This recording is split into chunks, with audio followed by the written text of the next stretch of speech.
ভাবো তো কেমন হবে যদি কখনো আমাদের পৃথিবী বসবাসের অনুপযোগী হয়ে ওঠে আর পৃথিবীর অবস্থা এতই খারাপ হয়ে যায় যে কোনো ফসল ফলানো সম্ভব হয় না। এই সময় মানুষেরা উপায় না পেয়ে খোঁজ শুরু করে আরেকটি দ্বিতীয় পৃথিবী। তো মানুষেরা দ্বিতীয় পৃথিবী খুঁজে বের করে নিজেদেরকে টিকিয়ে রাখতে পারবে সেটাই আমরা দেখতে চলেছি আজকের এই গল্পটিতে। বলছিলাম আজ পর্যন্ত রিলিজ হওয়া সর্বকালের সেরা মুভি ইন্টারস্টেলারের কথা। তাই চলো আর দেরি না করে শুরু করা যাক আমাদের আজকের মুভি এক্সপ্লেনেশন। তবে মূল ভিডিওতে যাওয়ার আগে তোমাদের কাছে বরাবরের মতো একটি আবদার থাকলো, আমাদের এই ছোট্ট চ্যানেলটা সাবস্ক্রাইব করে আমাদের পাশে থাকার জন্য। তো সিনেমার শুরুতে ভবিষ্যতের কোনো এক সময়কালকে দেখানো হয়, যেখানে দেখা যায় পৃথিবীর অবস্থা এখন খুবই খারাপ হয়ে গেছে। পৃথিবী মানুষের বসবাসের একেবারে অযোগ্য হয়ে গেছে। এই সময় মাটি পুরোপুরি ভাবে নিজের উর্বরতা হারিয়ে ফেলেছে। সেজন্য ধান, গম আর অন্যান্য রকমের শস্য পৃথিবী থেকে পুরোপুরি বিলুপ্ত হয়ে গেছে। এখন পৃথিবীর মাটিতে শুধুমাত্র ভুট্টা ছাড়া অন্য কিছু চাষ করা সম্ভব না। আর আগামী কিছু বছরের মধ্যে সেটা হয়তো বন্ধ হয়ে যাবে, কারণ মাটি খুব তাড়াতাড়ি নিজের উর্বরতা হারিয়ে ফেলছে। আর সেই সঙ্গে এখন বাতাসে ধূলির কণার পরিমাণ প্রচন্ড পরিমাণে বেড়ে গেছে। সেজন্য এখন মাঝে মাঝে পৃথিবীর যে কোনো জায়গায় বিশাল আকৃতির ধূলির ঝড় শুরু হয়ে যেত, যেই কারণে সবসময় মানুষকে মাস্ক ব্যবহার করতে হতো। আর বাতাসে এত পরিমাণ ধুলো থাকার জন্য ঠিকঠাক ভাবে নিঃশ্বাস নিতেও কষ্ট হতো। এইরকমই আরো অনেক কারণের জন্য এই পৃথিবীতে মানুষের সুস্থভাবে বেঁচে থাকা খুবই দুষ্কর হয়ে যাচ্ছিল। এইবার এই গল্পের প্রধান চরিত্র কুপারকে দেখানো হয়। কুপার একসময় নাসার পাইলট ছিল, কিন্তু এখনো নিজের চাকরি হারিয়ে চাষাবাদ করে। নাসা এমন একটা সংস্থা ছিল যারা মহাকাশ নিয়ে গবেষণা করত, কিন্তু এই মুহূর্তে মানুষ আর দেশের সরকারের কাছে ঠিকঠাক ভাবে খাওয়া দাওয়া করার টাকাটুকু ছিল না। সেজন্য নাসার মতো বড় বড় সংস্থাগুলোকে এখন বন্ধ করে দেওয়া হয়েছে। এইবার দেখা যায় উবাই নিজের বাড়িতে নিজের মেয়ে মার, নিজের ছেলে টম আর শ্বশুর ডোনাল্ডের সঙ্গে থাকতো। মার পড়াশোনায় খুবই ভালো ছিল আর ওর বিজ্ঞান সম্পর্কে খুবই আগ্রহ ছিল, সেজন্য এই ব্যাপারে ও ওর বাবার কাছে প্রশ্ন করত। কিন্তু সেই তুলনায় টম পড়াশোনায় খুবই সাধারণ ছিল, ওর পড়াশোনা করতে খুব একটা ভালো লাগতো না। এবার একদিন মার পার টমের স্কুল থেকে কুপারকে ডেকে পাঠানো হয়। আর ওখানে যাওয়ার পর কুপার জানতে পারে ওর ছেলে টম স্কুল শেষ করে কলেজ আর ভর্তি হতে পারবে না, কারণ এই মুহূর্তে পড়াশোনার খরচ অনেক বেড়ে গিয়েছিল আর সরকার শুধুমাত্র কিছু মেধাবী স্টুডেন্টের পড়ার সুযোগ দিত। আর এটা জানার পর কুপার স্কুল কর্তৃপক্ষকে বলে, আমি চেয়েছিলাম আমার ছেলে টম পড়াশোনা করে একজন ভালো ইঞ্জিনিয়ার তৈরি হোক। তখন স্কুল কর্তৃপক্ষ বলে, এই দেশে আমাদের প্রয়োজনের তুলনায় অনেক বেশি ইঞ্জিনিয়ার রয়েছে, সেজন্য আমরা চাই টম ভালো একজন চাষি তৈরি হোক, কারণ এই মুহূর্তে আমাদের দেশে খুবই ভালো একজন চাষির অভাব রয়েছে। এবার এই কথা শোনার পর কুপারের মন অনেক খারাপ হয়ে যায়। সেজন্য ও তার ছেলে মেয়েকে নিয়ে বেসবল খেলা দেখতে আসে, কিন্তু খেলা শুরু হওয়ার কিছুক্ষণের মধ্যে ওখানে একটা বিশাল আকৃতির ধূলির ঝড় শুরু হয়ে যায়। সেজন্য খেলাটা সঙ্গে সঙ্গে বন্ধ হয়ে যায় আর ওদেরকে তাড়াতাড়ি করে নিজেদের বাড়িতে ফিরে আসতে হয়। ধুলোর ঝড় এতটাই ভয়ঙ্কর ছিল যে রাস্তায় কোনো কিছু ঠিকঠাক ভাবে দেখা যাচ্ছিল না। এবার ঘরে ফেরার পর কুপার দেখতে পায় মার্ফিন ঘরের মধ্যে একটা ছোট্ট জায়গায় ধুলো একটা বিশেষ আকার ধারণ করছিল। একটু আগে হয়ে যাওয়া ঝড়ের কারণে পুরো ঘরের মধ্যে ধুলো ছড়িয়ে থাকলেও কোনো একটা বিশেষ কারণে ওই ঘরের ছোট্ট একটা জায়গা জুড়ে ধুলোর বেশ কয়েকটা লাইন তৈরি হয়েছিল। আর এটা দেখার পর মার্ক বলে, এইটা হয়তো নিশ্চিত ওই ভূতটার কাজ। আসলে মার্কের ধারণা ছিল ঘরের মধ্যে একটা ভূত আছে, যে ভূতটা সবসময় ওর বইয়ের সেলফের উপর থেকে বই ফেলে দিত। এইবার কুপার সারা রাত ধরে ওই ঘরের মধ্যে তৈরি হওয়া ধুলোর লাইন গুলোকে দেখতে থাকে আর ও সারা রাত ধরে পর্যবেক্ষণ করে বুঝতে পারে ওই লাইন গুলো আসলে পৃথিবীর মাধ্যাকর্ষণ শক্তির কারণে তৈরি হয়েছে। কুপার খেয়াল করে ঘরের যে জায়গাতে ধুলো ছিল শুধুমাত্র সেই জায়গাতে মাধ্যাকর্ষণ শক্তি ছিল, আর লম্বা ওই দাগের মাঝখানে যে ফাঁকাটুকু ছিল সেখানে কোনো রকম মাধ্যাকর্ষণ শক্তি ছিল না। আর সেজন্য মাধ্যাকর্ষণের অভাবে মাঝখানের ওই ফাঁকা জায়গাতে ধুলো জমতে পারেনি। আর তার সাথে সাথে কুপার এটাও বুঝতে পারে যে ওইগুলো কোনো সাধারণ দাগ ছিল না, ওইগুলো আসলে বাইনারির এক ধরনের কোড ছিল। এখানে বলে রাখা ভালো, বাইনারি কোড হচ্ছে এক বিশেষ ধরনের ভাষা যেটার সাহায্যে কম্পিউটার ইলেকট্রিক্যাল যন্ত্রের সাথে মেসেজ আদান প্রদান করা যায়। আমরা মানুষরা যেমন কথা বলার জন্য বিভিন্ন ধরনের ভাষা ইউজ করে থাকি, ঠিক একই রকম ভাবে বাইনারি হলো কম্পিউটার বা যে কোনো ইলেকট্রিক মেশিন এর ভাষা। আর পুরো বাইনারি সিস্টেমের মধ্যে শুধুমাত্র 1 আর 0 ব্যবহার করা হয়ে থাকে। এবার ধুলো লাইনের সাহায্যে তৈরি হওয়া বাইনারি কোডটিকে ডিকোড করার পর কুপার জানতে পারে ওখানে একটা বিশেষ জায়গার ঠিকানা দেওয়া ছিল, যেটা দেখে মনে হচ্ছিল যে কেউ চাইছিল কুপার ওই জায়গাতে পৌঁছাক। এবার কিছুক্ষণ পর কুপার মার্ককে সঙ্গে নিয়ে নতুন ঠিকানাতে পৌঁছে যায়। আর ওখানে পৌঁছানোর পর দেখা যায় জঙ্গলের মধ্যে বিশাল এক সুরক্ষা ব্যবস্থা দিয়ে জায়গাটিকে চারিদিক দিয়ে ঘিরে রাখা হয়েছে। আর এরা দুজন ওখানে পৌঁছানোর সঙ্গে সঙ্গে ওই জায়গার বেশ কয়েকজন সুরক্ষা কর্মী তাদের দুজনকে ওখান থেকে তুলে নিয়ে যায়। আর ওখান থেকে ভেতরে যাওয়ার পর কুপার তার ব্যান নামে একজনকে দেখতে পায়। ডক্টর ব্যান আর কুপার দুজনে একসাথে নাসাতে কাজ করতেন, আর এখন এরা দুজন দুজনকে দেখে খুব ভালো মতোই চিনতে পারে। এবার দেখা যায় ভেতরে ডাক্তার ব্যানের সাথে বেশ কয়েকজন লোক ছিল, আর তারা প্রত্যেকে কুপারকে প্রশ্ন করতে থাকে, তুমি এই জায়গার ঠিকানাটা কোথা থেকে পেলে? এই জায়গা হচ্ছে পৃথিবীর সুরক্ষিত জায়গার মধ্যে একটা। এই জায়গাটি পৃথিবীর বাকি মানুষদের থেকে খুবই গোপন ভাবে লুকিয়ে রাখা হয়েছে, এইখানে সাধারণ মানুষের জন্য পৌঁছানো একেবারে অসম্ভব। তখন কুপার আর মার্ক দুইজন মিলে পুরো ঘটনাটা ওদেরকে খুলে বলে যে কিভাবে মাধ্যাকর্ষণ শক্তির সাহায্যে ওরা দুজন কিভাবে নিজেদের ঘরের মধ্য থেকে এই জায়গার ঠিকানাটা খুঁজে পেয়েছে। এবার ডাক্তার ব্যানের সঙ্গে কথা বলে কুপার জানতে পারে এই পুরো জায়গাটাই আসলে নাসা। তখন কুপার বলে, কিন্তু নাসার মতো সংস্থাগুলো অনেক আগেই তো বন্ধ হয়ে গেছিল। তখন প্রফেসর ব্যান বলেন, হ্যাঁ, পুরো পৃথিবীর কাছে নাসা বন্ধ হয়ে গেছে ঠিকই, কিন্তু আমরা সবাই এখনো গোপন ভাবে কাজ করে যাচ্ছি। এই মুহূর্তে মানুষের কাছে খাওয়া দাওয়া করার টাকাটুকি নেই। আর এখন যদি সবাই জানতে পারে যে সরকার নাসার মতো একটা সংস্থার উপরে কোটি কোটি টাকা খরচ করছে, তাহলে প্রত্যেকটা মানুষ খুব বেশি রেগে যাবে। সেজন্য আমাদের বাধ্য হয়ে নিজেদের সংস্থাটিকে খুবই গোপন ভাবে চালাতে হচ্ছে। এরপর প্রফেসর ব্যান বলেন, এই মুহূর্তে পৃথিবীর বাতাসের 80% নাইট্রোজেনে ভর্তি হয়ে গেছে, যেই কারণে এখন অক্সিজেনের পরিমাণ অনেকটাই কমে গেছে। আর আগামী কিছু বছরের মধ্যে পৃথিবীতে অক্সিজেন পুরোপুরি শেষ হয়ে যাবে। আর হয়তো তোমার মেয়ে মার্পের প্রজন্মই হবে এই পৃথিবীর শেষ প্রজন্ম। এইবার এই কথাগুলো শোনার পর কুপার বলে, তাহলে এই মুহূর্তে পৃথিবীকে বাঁচানোর জন্য আপনাদের পরিকল্পনা কি? প্রফেসর ব্যান বলেন, এখন পৃথিবীর যা অবস্থা সেখান থেকে পৃথিবীকে কোনোভাবে বাঁচানো সম্ভব নয়। আমাদেরকে পৃথিবী ছেড়ে অন্য গ্রহের উদ্দেশ্যে বেরিয়ে পড়তে হবে আর সেখানে নতুন করে নিজেদের জীবন শুরু করতে হবে। তখন কুপার বলে, এই পুরো সৌরজগতের মধ্যে পৃথিবী ছাড়া আর কোনো গ্রহে মানুষের বসবাসের উপযোগী নয়। আর বাকি যে সকল গ্রহে মানুষের বেঁচে থাকার সম্ভাবনা রয়েছে সেই গ্রহগুলো পৃথিবী থেকে অনেক দূরে। আর এই মুহূর্তে আমাদের পক্ষে কোনোভাবে ওই গ্রহগুলোতে পৌঁছানো সম্ভব নয়। তখন প্রফেসর ব্যান নিজের পুরো টিমকে নিয়ে কুপারের সঙ্গে একটা আলোচনা সবাই বসেন। আর ওখান থেকে রমিলি নামের একজন বিজ্ঞানী কুপারকে জানায় যে আজ থেকে 48 বছর আগে শনি গ্রহের কাছে ওয়ার্ম হোল দেখা গিয়েছিল। আর এই ওয়ার্ম হোলের সাহায্যে আমরা সেই সমস্ত গ্রহের কাছে খুব অল্প সময়ের মধ্যে পৌঁছাতে পারবো, যেখানে আমাদের সাধারণভাবে পৌঁছাতে গেলে কয়েক লাখ বছর লেগে যেত। আর আমাদের ধারণা কোনো উন্নত প্রজাতির জীব ওয়ার্ম হোলটাকে ওখানে ইচ্ছা করে রেখেছে যাতে আমরা সহজে পৃথিবীর মতো আরেকটি গ্রহ খুঁজে বের করতে পারি। এখানে বলে রাখা ভালো, ওয়ার্ম হোল হলো অ্যালবার্ট আইনস্টাইনের একটা থিওরি। ওয়ার্ম হোলের সাহায্যে যে কোনো মানুষ এক জায়গা থেকে আরেক জায়গায় খুবই অল্প সময়ের মধ্যে পৌঁছে যেতে পারে। উদাহরণস্বরূপ ধরা যাক আমরা সবাই কাগজের এই প্রান্ত থেকে ওই প্রান্তে পৌঁছাতে চাই। সাধারণ এই কাজটা করতে গেলে আমাদেরকে পুরো কাগজটা অতিক্রম করতে হবে, কিন্তু আমরা যদি ওই কাগজটাকে ছোট্ট একটা ভাঁজ করে দিই তাহলে দেখা যাবে আমরা খুব সহজে কাগজের এই প্রান্ত থেকে ওই প্রান্তে খুব সহজে পৌঁছে গেছি। আর এখন এই কাজের জন্য আমাদের পুরো কাগজটা অতিক্রম করার কোনো দরকার নেই। আর মহাকাশের মধ্যে ওয়ার্ম হোল ঠিক একই রকম ভাবে কাজ করে। সাধারণভাবে যে রাস্তাটা পার করতে আমাদের কয়েক লক্ষ বছর লেগে যেত, ওয়ার্ম হোলের সাহায্যে সেই দূরত্বটুকু আমরা কিছু মিনিটের মধ্যে পার করতে পারি। এইবার প্রফেসর ব্যান বলেন, আজ থেকে 10 বছর আগে 13 জন মহাকাশচারীকে এই ওয়ার্ম হোলের সাহায্যে অন্য গ্যালাক্সিতে পাঠিয়ে দিয়েছি। আর তাদের প্রত্যেকের কাজ ছিল মহাকাশের মধ্য থেকে পৃথিবীর মতো মানুষের বসবাসের উপযোগী অন্য একটা গ্রহ খুঁজে বের করা। আর ওই 13 জন মহাকাশচারীর কাছে একটা করে রোবট আছে। আর যখনই তারা মানুষের বসবাসের উপযোগী গ্রহ খুঁজে পাবে তখন ওরা নিজেদের রোবটটাকে অন করে দিয়ে ওখান থেকে পৃথিবীতে সিগন্যাল পাঠিয়ে দেবে। আর এখনো অব্দি ওই 13 জনের মধ্য থেকে মাত্র 3 জনের ওই গ্রহ থেকে সিগন্যালটা পেয়েছি। সেজন্য এখন আমরা সবাই নতুন একটি মিশনের জন্য প্রস্তুত হচ্ছি। আর এখন এই নতুন মিশনের কাজ হলো সিগন্যাল গুলোকে ফলো করতে করতে ওই নতুন গ্রহের কাছে পৌঁছানো আর ওখান থেকে এটা পরীক্ষা করে দেখা যে ওই 3টি গ্রহ থেকে কোন গ্রহটা মানুষের বসবাসের জন্য বেশি উপযোগী। এবার প্রফেসর ব্যান কুপারকে বলে, এখন আমি চাই তুমি এই মিশনে পাইলটের পদে যুক্ত হও, কারণ এই মুহূর্তে তোমার থেকে ভালো পাইলট আমাদের কাছে আর নেই। তখন কুপার বলে, যদি আমরা ওখানে কোনো একটা গ্রহ খুঁজে পাই তারপর কি হবে? প্রফেসর বলেন, তারপরে আমাদের কাছে দুটো প্ল্যান আছে। একটা হলো প্ল্যান এ, সেটা হলো আমাদের পুরো এই অফিসটাই হলো একটা বিশাল বড় মহাকাশ যান। নতুন গ্রহ খুঁজে পেলে আমরা এই মহাকাশ যানের মধ্যে অনেক মানুষকে নিয়ে ওই নতুন গ্রহের উদ্দেশ্যে বেরিয়ে পড়বো। কিন্তু যেহেতু এই মহাকাশ যানটা অনেক বড় আর অনেক ভারী, সেজন্য আমাকে পৃথিবীর মাধ্যাকর্ষ শক্তির সূত্র সমাধান করতে হবে। আর ওই সূত্রটা সমাধান করতে পারলে আমরা বিশাল এই মহাকাশ যানটাকে খুব সহজে এখান থেকে মহাকাশে নিয়ে যেতে পারবো। আর যদি কোনো কারণে আমি ওই সূত্রটা সমাধান করতে না পারি তাহলে আমাদের কাছে প্ল্যান বি রয়েছে, যেখানে আমাদের কাছে 5000 সুনিশ্চিত মানুষের ডিম্বাণু রয়েছে। আর আমরা নতুন গ্রহে এই ডিম্বাণুগুলোকে নিয়ে যাব,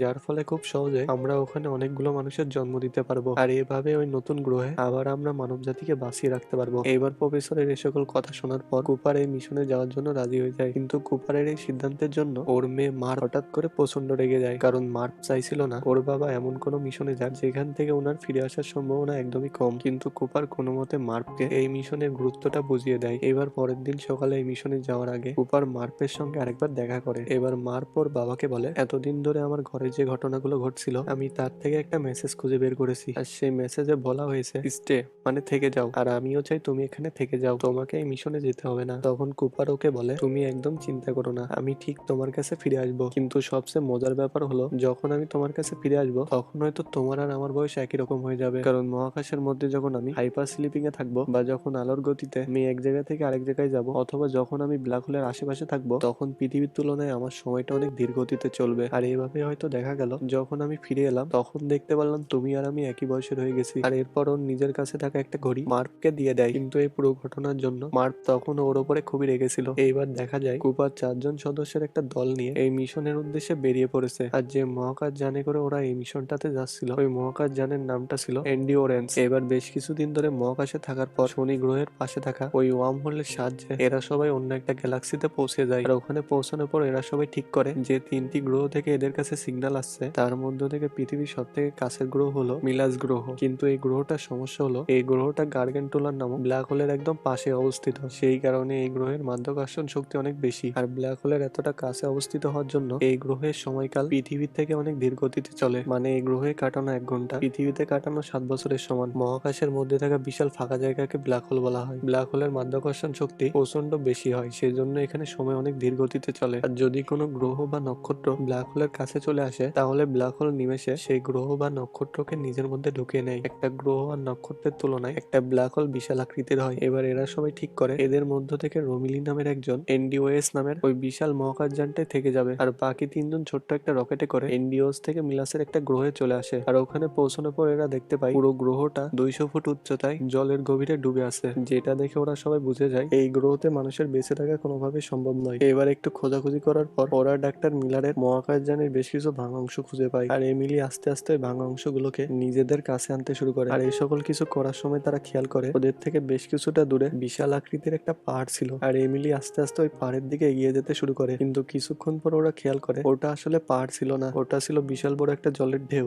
যে জলের ঢেউটা আস্তে আস্তে ওদের দিকে এগিয়ে আসতে শুরু করে। আসলে এই গ্রহের মাধ্যাকর্ষণ শক্তির পরিমাণ এতটাই বেশি ছিল যে এই কারণে ওই জলের ঢেউগুলো বিশাল পাহাড়ের মতো আকৃতি ধারণ করেছিল। এবার ওই বিশাল আকৃতির ঢেউটা দেখার পর কুপার তাড়াতাড়ি করে ওদের নিজেদের মহাকাশযানে ফিরে আসতে বলে। শেষ মুহূর্তে এমিলিয়া ওই মহাকাশযানে ফিরে আসতে পারলেও ওদের একজন সঙ্গী ওই বিশাল জলের ঢেউয়ের কারণে ওখান থেকে ভেসে চলে যায়, আর ও ওখানে সঙ্গে সঙ্গে মারা যায়। এইবার দেখা যায় ওই বিশাল ঢেউয়ের কারণে ওদের মহাকাশযানে অনেকটা জল ঢুকে গেছে, আর এখন পুরো জল না বের করা অবধি ওদের মহাকাশযানটাকে চালু করা যাবে না। এবার কুপার বলে ডক্টর মিলর তো অনেক আগে এই গ্রহে পৌঁছে গেছিলেন, আর এখানে আসার কিছুক্ষণের মধ্যেই তো উনি এটা বুঝে গেছিলেন যে এই গ্রহটা মানুষের বসবাসের উপযোগী নয়, তাহলে উনি এত বছর ধরে পৃথিবীতে সিগন্যাল কেন পাঠিয়ে যাচ্ছিলেন? তখন এমিলি বলে আসলে এই সব কিছুই হয়েছে পৃথিবী থেকে এই গ্রহের সময়ের পার্থক্যের জন্য। আসলে ডাক্তার মিলার কিছুক্ষণ আগেই এই গ্রহে পৌঁছেছিলেন, আর হয়তো কিছু মিনিট আগে তিনি মারা গেছেন, কিন্তু যেহেতু এখানে কাটানো 1 ঘন্টা পৃথিবীর 7 বছরের সমান, সেজন্য তিনি হয়তো কিছুক্ষণ আগে এই গ্রহ থেকে সিগন্যাল পাঠিয়েছিলেন, কিন্তু সময়ের পার্থক্যের জন্য আমরা সেই সিগন্যালটা বহু বছর ধরে পাচ্ছিলাম। এইবার ওই মহাকাশযান থেকে জল বের করে ওই গ্রহ থেকে বেরোতে বেরোতে ওদের 3 ঘন্টারও বেশি সময় লেগে যায়। আর ওখান থেকে ইন্ডিরোস নামে মহাকাশে পৌঁছানোর সময় দেখতে পাই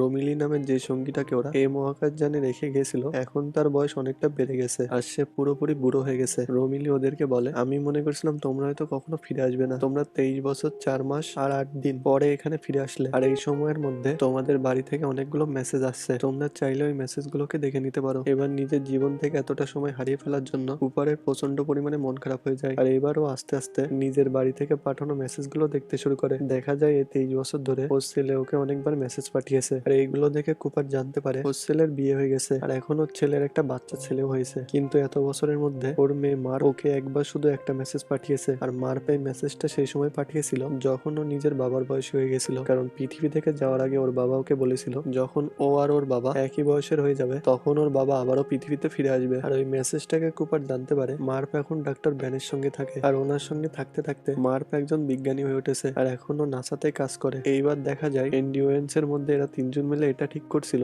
যে বাকি 2টা গ্রহের মধ্যে থেকে এরপর ওরা কোন গ্রহটাতে যাবে। আর বাকি যে 2টো গ্রহ থেকে ওদের কাছে সিগন্যাল আসছিল, যার মধ্যে একটা ছিল ডাক্তার ম্যানের গ্রহ আর অন্যটা ছিল ডাক্তার অ্যাডমানের গ্রহ। এবার ওরা 3জন মিলে ঠিক করে এই মুহূর্তে ওরা ডাক্তার ম্যানের গ্রহে যাবে, আর প্ল্যান মতো ওরা সবাই ওই গ্রহটাতে যাওয়ার জন্য প্রস্তুতি নিতে থাকে। আর এদিকে দেখা যায় পৃথিবীর অবস্থা আগের থেকে এখন অনেক খারাপ হয়ে গেছে, এখন পৃথিবীতে অক্সিজেনের পরিমাণ আগের থেকে আরো অনেক কমে গেছে। আর সে একই সঙ্গে দেখা যায় প্রফেসর ব্যান এখন শারীরিকভাবে অনেক অসুস্থ হয়ে গেছে, আর হয়তো অল্প কিছুক্ষণের মধ্যে উনি মারা যাবেন। এবার দেখা যায় মারা যাওয়ার আগে প্রফেসর ব্যান মার্ককে বলছেন এতদিন ধরে আমি তোমাকে একটা মিথ্যা কথা বলেছি, তুমি পারলে আমাকে ক্ষমা করে দিও। আসলে তোমার বাবা যে মিশনটাতে গেছে সেখানে প্ল্যানে কখনোই ছিল না, মানে পৃথিবী থেকে বাকি মানুষদেরকে অন্য গ্রহে নিয়ে যাওয়া এটা কোনোভাবে সম্ভব না, আর সেজন্য এখন নতুন কোনো গ্রহ খুঁজে পেলে প্ল্যান বি অনুযায়ী ওদেরকে 5000 ডিম্বাণু নিয়ে ওই নতুন গ্রহে থেকে যেতে হবে। এবার এত বছর পর এই কথাটি শোনার পর মার্ক প্রচন্ড অবাক হয়ে যায়। ছোটবেলা থেকে ও যে সকল কথাগুলোকে সত্যি মনে করে আসছে আজ এক মুহূর্তে সে সমস্ত কথাগুলো মিথ্যে হয়ে যায়। এবার মার্ক প্রশ্ন করে আমার বাবা কি এই ব্যাপারটা জানতেন? কিন্তু এই কথার কোনো উত্তর দেওয়ার আগেই প্রফেসর মারা যান। এখন মার্ক মনে করে ওর বাবা কুপার হয়তো এই সকল প্ল্যান সম্পর্কে আগে থেকে জানতো, উনি হয়তো মার্ককে পৃথিবীতে একা রেখে চলে গেছেন। এবার মার্ক সঙ্গে সঙ্গে তার বাবাকে একটা ভিডিও মেসেজ পাঠায়, যে মেসেজে ও বলছিল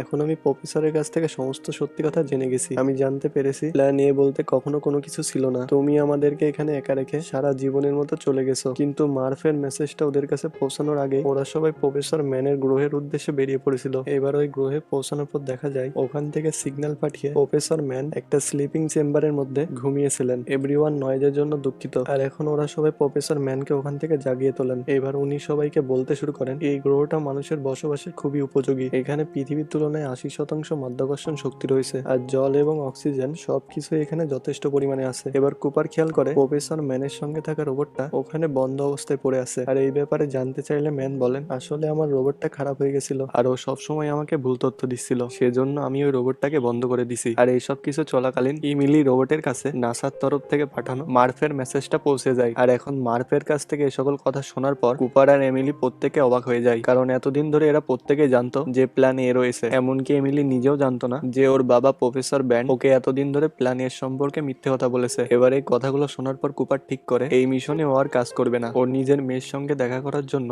এক্ষুনি এখান থেকে পৃথিবীতে ফিরে যাবে। এখন এরা সবাই মিলে এটা ঠিক করে যে কুপার এখন এখান থেকে পৃথিবীতে ফিরে যাবে, আর বাকি তিনজন এই গ্রহতে থেকে এটাকে আরো ভালোভাবে পরীক্ষা করে দেখবে। এবার কুপার ডাক্তার ম্যানকে বলে, আপনি যে জায়গাগুলোতে পরীক্ষা করেছিলেন আমি এই গ্রহ থেকে যাওয়ার আগে সেই জায়গাগুলোকে দেখতে চাই। এইবার দেখা যায় প্রফেসর ম্যান কুপারকে নিয়ে একটু দূরে যাওয়ার পর ওর হেলমেট থেকে ট্রান্সমিটারটা খুলে নিয়ে ওকে ধাক্কা দিয়ে গভীর একটা খাদের মধ্যে ফেলে দেয়, যাতে কুপার কোনোভাবে নিজের দলের সঙ্গে যোগাযোগ না করতে পারে। এবার ডাক্তার ম্যান ওকে জানায় আসলে এই গ্রহটা কোনোভাবে মানুষের বসবাসের যোগ্য নয়। এতক্ষণ ধরে ও সবাইকে মিথ্যা কথা বলেছিল আর মিথ্যা সিগন্যাল দিয়ে পৃথিবী থেকে এখানে সবাইকে ডেকে এনেছিল। আসলে প্রফেসর ম্যান চাইছিলেন যখন কোনো সিগন্যাল দেখে পৃথিবী থেকে এখানে দল পৌঁছাবে তখন সেই দলের সঙ্গে ও এই গ্রহ থেকে পৃথিবীতে ফিরে যাবে। আসলে প্রফেসর ম্যান নিজের জীবন বাঁচিয়ে এই গ্রহ থেকে পৃথিবীতে ফিরে যেতে চাইছিল, আর সেজন্য ও সবাইকে মিথ্যে কথা বলে এই গ্রহে ডেকে আনে। এবার দেখা যায় কুপারকে ওখান থেকে ফেলে দিয়ে প্রফেসর ম্যান নিজের মহাকাশযানে করে এনডিওএনস এর কাছে ফিরে আসছে। প্রফেসর ম্যান ভালো একজন বিজ্ঞানী হলেও খুব একটা ভালো পাইলট ছিলেন না, সেজন্য এনডিওএনস এর সাথে নিজের মহাকাশটাকে যুক্ত করার সময় উনি একটা বিস্ফোরণ ঘটিয়ে ফেলেন। আর এই বিস্ফোরণের ফলে উনি সঙ্গে সঙ্গে ওখানে মারা যান। আর এই ঘটনার ফলে এনডিওএনস নামক ওই বিশাল মহাকাশযানটি ওইটার অনেক ক্ষতি হয়ে যায়। আর এদিকে দেখা যায় কুপার কোন রকম ভাবে ওই খাদের থেকে বেরিয়ে আসছে, আর এখনো নিজের সঙ্গীদেরকে প্রফেসর ম্যানের সম্পর্কে সমস্ত সত্যি কথা জানিয়ে দেয়। এরপর ওরা সবাই তাড়াতাড়ি করে নিজেদের মহাকাশযানটিকে নিয়ে এনডিওএনস এ ফিরে আসে, কিন্তু ওখানে ফেরার পর দেখা যায় একটু আগে হওয়া বিস্ফোরণের জন্য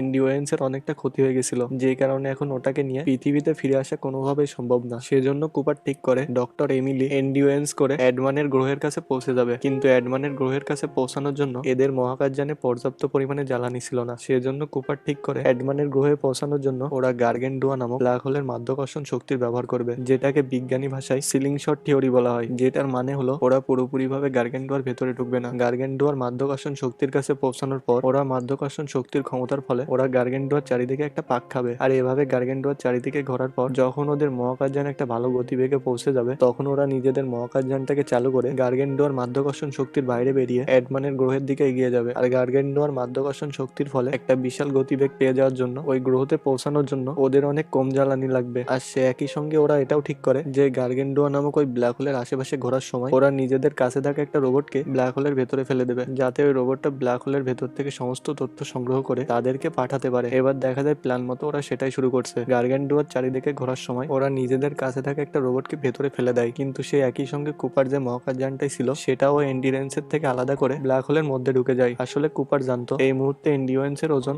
যতটা সম্ভব কম হওয়া উচিত, যাতে ওটাতে করে এমিলি খুব সহজে অ্যাডমানের গ্রহে পৌঁছে যেতে পারে, আর ওখানে পৌঁছানোর পর প্ল্যান বিটাকে সফল করে পুরো মানব জাতিকে আবারও বাঁচিয়ে তুলতে পারে। এবার দেখা যায় কুপার আস্তে আস্তে ওই ব্ল্যাক হোলের ভেতরে ঢুকে যাচ্ছে, আর কিছুক্ষণ পর ওর মহাকাশযানটা পুরোপুরি ধ্বংস হয়ে গেছে। আর বেশ কিছুক্ষণ ওই ব্ল্যাক হোলের মধ্যে থাকার পর ও শেষ মুহূর্তে একটা টেসারেক্টের মধ্যে এসে পড়ে, আর এখানে আসার সঙ্গে সঙ্গে যে রোবটটাকে ও ব্ল্যাক হোলের মধ্যে পাঠিয়েছিল তার সঙ্গে ওর যোগাযোগ স্থাপন হয়ে যায়। আর ওই রোবটটা কুপারকে জানায় এই জায়গাটিকে ভবিষ্যতের মানুষটা বানিয়েছে, আর এটা একটা 5 ডাইনাসোর একটা জগৎ, এখানে সময়কে হাত দিয়ে ধরা যায় আর আগে পিছে করে অতীত বা বর্তমানে যাওয়া যায়। এবার কুপার খেয়াল করে এই পুরো জায়গাটিকে বিশাল এক বইয়ের লাইব্রেরির মতো দেখতেছিল, আর ভবিষ্যতের মানুষটা এই টেসার একটাকে এজন্যই বানিয়েছিল যাতে ওরা অতীতের মানুষের সঙ্গে যোগাযোগ করতে পারে আর পুরো মানব জাতিকে আবার বাঁচিয়ে তুলতে পারে। আর এই ভবিষ্যতের মানুষটাই আজ থেকে বহু বছর আগে শনি গ্রহের কাছে ওই ওয়ার্ম হোলটাকে রেখেছিল, যাতে অতীতের মানুষ ওয়ার্ম হোলের সাহায্যে নতুন একটা গ্রহ খুঁজে বের করতে পারে। এবার এই টেসার একটার সাহায্যে কুপার সময় বেশ কিছুটা পিছিয়ে গিয়ে অর্থাৎ অতীতে গিয়ে ছোট্ট মার্পকে দেখতে পায়, আর এখন দেখা যায় ও মার্পের ঘরের পেছনের লাইব্রেরিতে পৌঁছে গেছে। কুপার এখান থেকে মার্পের সঙ্গে যোগাযোগ করার অনেক চেষ্টা করে, কিন্তু কোনোভাবেই যোগাযোগ হচ্ছিল না। সেজন্য মার্পের বুক শেলফে রাখা বইগুলোকে আস্তে আস্তে নিচে ফেলতে শুরু করে। আর এটা সেই সময়ের ঘটনা যখন মার্প মনে করতো ওর ঘরের মধ্যে মধ্যে একটা ভূত আছে,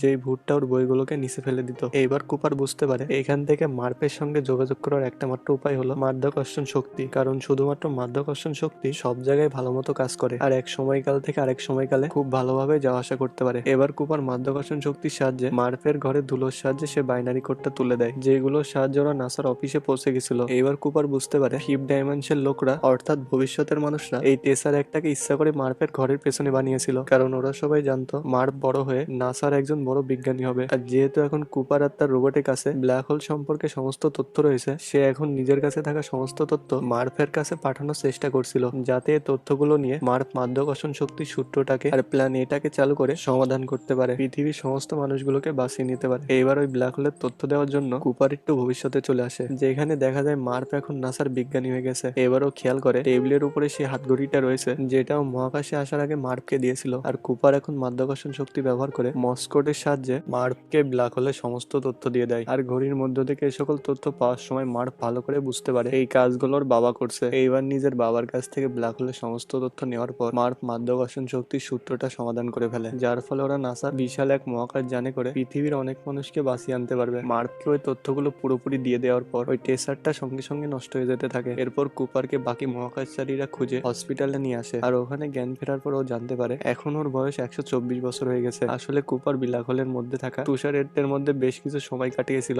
সেজন্য পৃথিবীর তুলনায় ওখানকার সময় অনেক ধীর গতিতে চলছিল, আর সেজন্য এখন ওর বয়সটা অনেকটা বেড়ে যায়। আর এখন ও জানতে পারে ওরা সবাই একটা মহাকাশ যানের মধ্যে রয়েছে, আর এই মহাকাশ যানটার নাম হলো কুপার স্টেশন, যেটাকে ওর মেয়ে মার্প কুপারের নামে তৈরি করা হয়েছে, কারণ মার্প মাধ্যাকর্ষণের সূত্র সমাধান করে নাসার ওই বিরাট মহাকাশ যানের সাহায্যে পৃথিবী থেকে অনেক মানুষকে মহাকাশ যানে করে বাঁচিয়ে এনেছিল। এবার কুপার এখানে খেয়াল করে ওই পুরো মহাকাশ যানটাকে পৃথিবীর আদলে বানানো হয়েছিল। এবার কুপার যখন নিজের মেয়ে মার্পের সঙ্গে দেখা করতে যায়, তখন ও দেখতে পায় মার্প একদম বুড়ি হয়ে গেছে। পৃথিবী থেকে মহাকাশের ব্ল্যাক হোলের ব্যবধানের মধ্যে মার্প এখন তার বাবার অনেক আগেই বুড়ি হয়ে গেছে। একজন আরেকজনকে দেখার পর ওরা দুজন খুবই খুশি হয়। মার্প বলে, আমি জানতাম তুমি একদিন আমার কাছে নিশ্চয়ই ফিরে আসবে, কারণ তুমি আমাকে কথা দিয়েছিলে। আর আজ এত বছর পর এবার বেশ কিছুক্ষণ নিজেদের মধ্যে গল্প করার পর মার্প বলে, আমি চাই তুমি এখান থেকে চলে যাও, কারণ হয়তো কিছুক্ষণের মধ্যে আমি হয়তো মারা যাব, আর কোনো বাবাকে তার সন্তানের মৃত্যু দেখা উচিত না। এইবার কুপার জানতে পারে এমিনি অ্যাডমানের গ্রহে পৌঁছে গেছিল, আর এই গ্রহটা মানুষের বসবাসের জন্য প্রচন্ড উপযোগী, যেটা দেখে মনে হচ্ছিল মানব জাতি নিজের অস্তিত্ব বাঁচিয়ে রাখার জন্য